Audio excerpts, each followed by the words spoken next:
Dear viewers, السلام علیکم ورحمۃ اللہ وبرکاتہ۔ میری پنجگانہ نمازی حضرات اور خواتین سے گزارش ہے کہ فجر اور عصر کی نمازیں وقت پر ادا کریں۔ اس ویڈیو کو آخر تک سنیں اور عمل کریں انشاءاللہ۔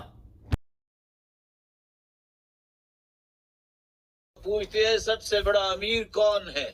اپنے اپنے اندازے ہیں، کوئی بل گیٹس کا نام لیتا ہے، جو فجر کی سنتیں پڑھتا ہے کوئی بھی مائی کا لال اس جیسا امیر نہیں ہے، کیونکہ وہ چند ٹکوں کا مالک، اور حدیث کہتی ہے دنیا اور جو کچھ دنیا میں ہے ان سب سے بہتر ہے تو دو رکھتے ہیں۔ رسول اللہ صلی اللہ علیہ وآلہ وسلم نے اس لیے ان دو رکعتوں کو نہ سفر میں چھوڑا ہے نہ حضر میں چھوڑا ہے۔ رسول اللہ صلی اللہ علیہ وسلم کی سنت ہے کہ آپ ان دو رکعتوں میں سورۃ الکافرون اور سورۃ قل هو اللہ احد، یہ دو سورتیں پڑھا کرتے۔ آپ یہ رکعتیں پڑھنے کے بعد لیٹ جایا کرتے کچھ چند لمحات کے لیے۔ رسول اللہ صلی اللہ علیہ وآلہ وسلم کا طریقہ مبارک ہے، اگر آپ گھر میں ہوتے تو آپ لیٹ جاتے۔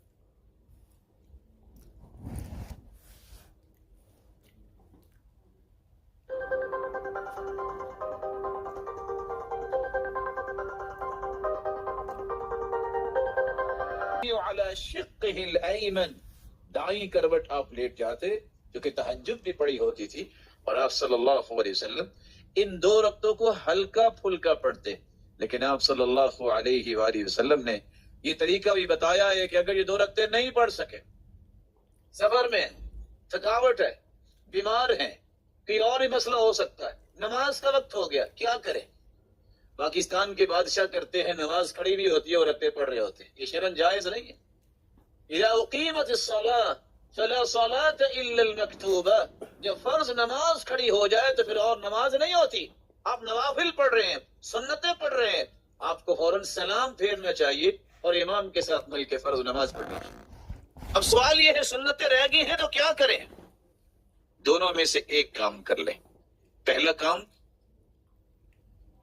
جو جامع ترمذی کی روایت اور ابن حبان کی روایت ہے 2474، آپ صلی اللہ علیہ وسلم نے فرمایا من لم يصلي ركعتي الفجر فليصليهما بعدما تطلع الشمس، جو رکعتیں دو نہیں پڑھ سکا اس کو چاہیے سورج نکلنے کے بعد یہ دو رکعتیں پڑھے۔ کچھ لوگ کہتے ہیں اتنی دیر انتظار کون کرے گا، یہ تو بھول جائیں گے، تو آپ دوسرا طریقہ بھی اختیار کر سکتے ہیں جو سنن ابن ماجہ کی روایت ہے 1155۔ رسول اللہ صلی اللہ علیہ وسلم نے کیا کیا؟ فَقَضَاهُمَا بَعْدَمَا طَلَعَتِ الشَّمْسِ، آپ صلی اللہ علیہ وآلہ وسلم نے سورج نکلنے کے بعد ادا کی، اور یہ افضل طریقہ ہے، وگرنہ نماز پڑھنے کے بعد ہی آپ ذکر و اذکار سے فارغ ہو کے دو رکعتیں پڑھ سکتے ہیں۔ رسول اللہ صلی اللہ علیہ وسلم نے ایک آٹھواں کام بھی سکھایا ہے، یہ پانچوں نمازوں پہ ہے کہ جب اذان ہو جائے تو جماعت کھڑی ہونے میں 15-20 منٹ، اور صبح کی نماز میں 25 منٹ، اور بعض جگہوں پہ 30 منٹ بھی ہوتے ہیں۔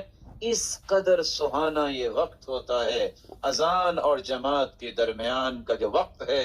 رسول اللہ صلی اللہ علیہ وسلم نے فرمایا الدعاء بین الاذان والاقامت لا ترد، جو اذان اور تکبیر کے درمیان دعا کی جاتی ہے اللہ عز و جلال اسے رد نہیں کرتے۔ جامع ترمذی کی روایت 3594، اس لیے اس وقت دعا کیا کریں۔ آپ مسجد میں آئے ہیں، گھر سے اگر تحیت المسجد آپ نے گھر میں اگر سنتیں پڑھ لی ہے تو مسجد میں داخل ہوئے ہیں تو آپ کو کیا کرنا ہے؟ اذا دخل احدكم المسجد فلا يجلس حتى يصلي ركعتين، مسجد میں آئیں اس وقت تک نہ بیٹھیں جب تک دو رکعتیں نہ پڑھ لیں، اسے تحیت المسجد کہتے ہیں، اسے مسجد کی سلامی کہتے ہیں۔ لیکن یہ بات یاد رہنی چاہیے، سنتیں، نوافل، وتر، یہ نمازیں گھر میں پڑھنا زیادہ فضیلت کا باعث، مسجد میں فرض نماز پڑھیں، کیونکہ رسول اللہ صلی اللہ علیہ وسلم کا فرمان ہے، صحیح بخاری ہے 731، آپ نے فرمایا فصلوا ایھا الناس فی بیوتکم، لوگوں گھروں میں نماز پڑھا کرو، فإن افضل الصلاة صلاة المرء فإن افضل الصلاة صلاة المرء فی بیته الا المکتوبہ، سوائے فرض نماز کے جو بھی نماز آپ گھر میں پڑھتے ہیں وہ افضل ہے مسجد سے پڑھنے سے. بلکہ آپ حیران ہوں گے یہ بات سن کر. آپ صلی اللہ علیہ وسلم نے فرمایا جو شخص گھر میں نماز پڑھتا ہے صلاۃ احدکم فی بیتہ افضل من صلاته فی مسجد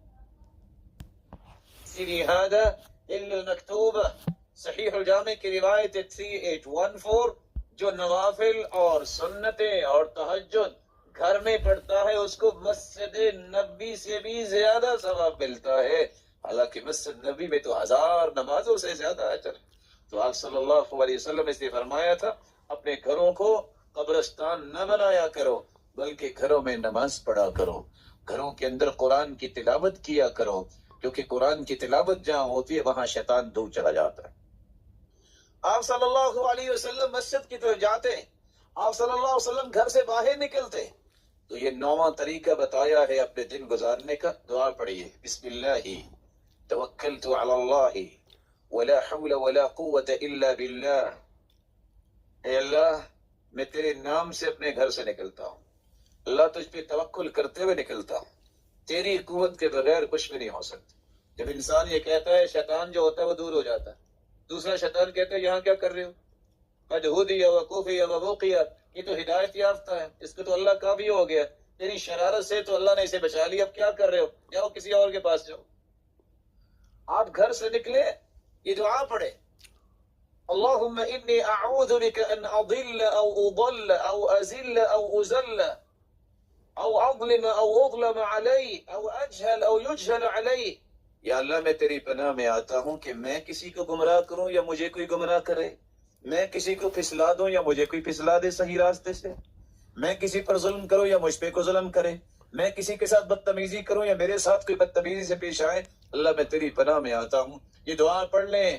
اب لڑائی اور جھگڑے اور فساد سے بچتے ہیں کہ رسول اللہ صلی اللہ علیہ وسلم نے سکھایا ہے. رسول اللہ صلی اللہ علیہ وآلہ وسلم نے مسجد میں داخل ہونے کا طریقہ سمجھایا بھی اور کیا بھی.